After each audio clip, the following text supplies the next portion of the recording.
The overall goal of the following experiment is to illustrate the implementation of transcranial direct current stimulation, or tDCS, during simultaneous functional magnetic resonance imaging to assess how the stimulation affects human brain functions. The first step involves assembling the necessary equipment, which includes MRI-compatible cables, electrodes, and filter boxes.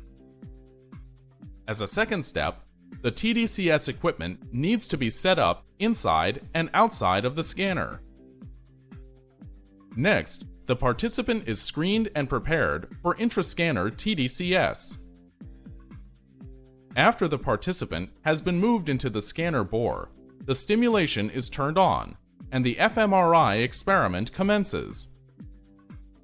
Ultimately, the results of participants scanned during a tDCS are compared in a within-subjects design to results obtained during a separate sham tDCS session to reveal the impact of the stimulation on functional brain activity.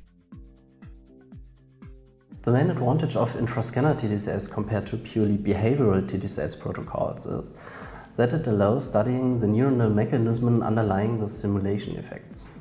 In addition, compared to other neuroimaging techniques like EEG, fMRI offers superior spatial resolution and also allows verification of the electrode position on the scalp. The combined use of fMRI and tDCS can help unravel the neural mechanisms associated with tDCS action in the healthy brain and also in a number of different pathological conditions like stroke or dementia. Understanding how tDCS works in